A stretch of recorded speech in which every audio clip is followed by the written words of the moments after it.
आज से लगभग 500 साल पहले वास्को डी गामा हिंदुस्तान आया था। इतिहास की चौपड़ी में, इतिहास की किताब में हम सबने पढ़ा होगा कि सन 1498 में मई की 20 तारीख को वास्को डी गामा हिंदुस्तान आया था। इतिहास की चौपड़ी में हमको ये बताया गया कि वास्को डी गामा ने हिंदुस्तान की खोज की, पर ऐसा लगता है कि जैसे वास्को डी गामा ने जब हिंदुस्तान की खोज की तो शायद उसके पहले हिंदुस्तान था ही नहीं। हजारों साल का ये देश है जो वास्को डी गामा के बाप दादाओं के पहले से मौजूद है इस दुनिया में। तो इतिहास की चौपड़ी में ऐसा क्यों कहा जाता है कि वास्को डी गामा ने हिंदुस्तान की खोज की, भारत की खोज की, और मैं मानता हूँ कि वो एकदम गलत है। वास्को डी गामा ने भारत की कोई खोज नहीं की, हिंदुस्तान की भी कोई खोज नहीं की। हिंदुस्तान पहले से था, भारत पहले से था। वास्को डी गामा यहाँ आया था भारतवर्ष को लूटने के लिए। एक बात और जो इतिहास में मेरे अनुसार बहुत गलत बताई जाती है कि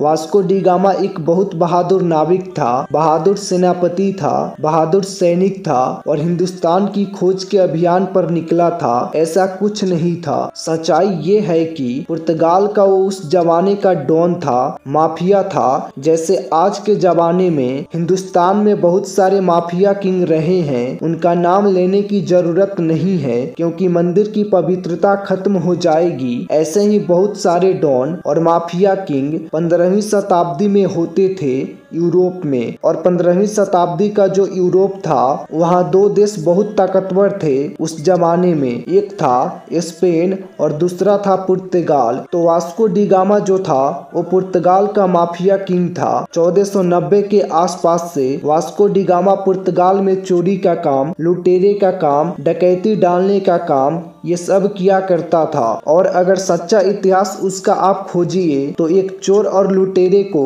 हमारे इतिहास में गलत तरीके से हीरो बनाकर पेश किया गया। और ऐसा जो डॉन और माफिया था उस जमाने का पुर्तगाल का, ऐसा ही एक दूसरा लुटेरा और डॉन था, माफिया था उस जमाने का। उसका नाम था कोलंबस। वो स्पेन का था। तो हुआ क्या था, कोलंबस गया था अमेरिका को लूटने के लिए और वास्को डी गामा आया था भारतवर्ष को लूटने के लिए। लेकिन इन दोनों के दिमाग में ऐसी बात आई कहां से? कोलंबस के दिमाग में ये किसने डाला कि चलो अमेरिका को लूटा जाए, और वास्को डी गामा के दिमाग में किसने डाला कि चलो भारतवर्ष को लूटा जाए? तो इन दोनों को ये कहने वाले लोग कौन थे? अतुल भाई जो बता रहे थे वही बात मैं आपसे दोहरा रहा हूँ। हुआ क्या था कि 14वीं और 15वीं शताब्दी के बीच का जो समय था, यूरोप में दो ही देश थे जो ताकतवर माने जाते थे।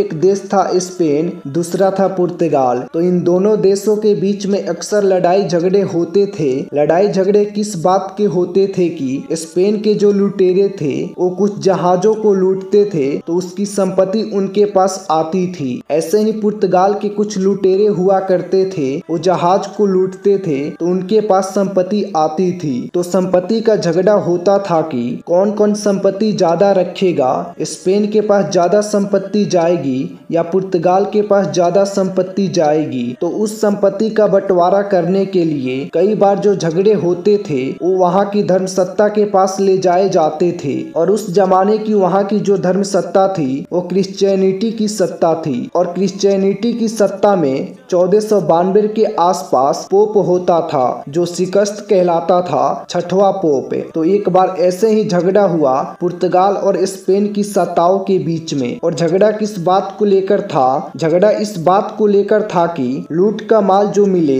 वो किसके हिस्से में ज्यादा जाए। तो उस जमाने के पोप ने एक अध्यादेश जारी किया, एक नोटिफिकेशन जारी किया सन 1492 में। और वो नोटिफिकेशन क्या था? वो नोटिफिकेशन ये था कि 1492 के बाद सारी दुनिया की संपत्ति को उन्होंने दो हिस्सों में बांटा।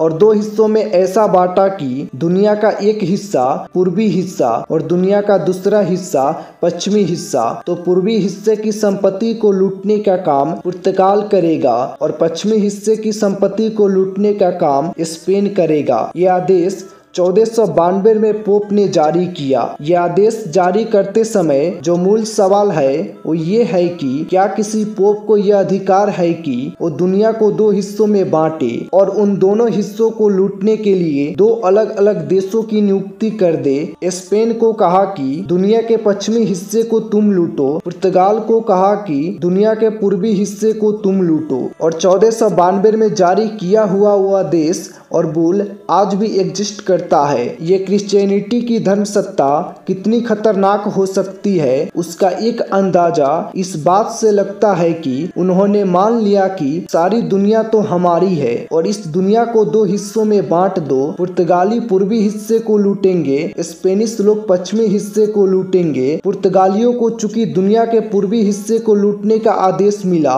पोप की तरफ से, तो उसी लूट को करने के लिए वास्को डी गामा हमारे देश आया था, क्योंकि भारतवर्ष दुनिया के पूर्वी हिस्से में पड़ता है। और उसी लूट के सिलसिले को बरकरार रखने के लिए कोलंबस अमेरिका गया। इतिहास बताता है कि 1492 में कोलंबस अमेरिका पहुंचा और 1498 में वास्को डी गामा हिंदुस्तान पहुंचा।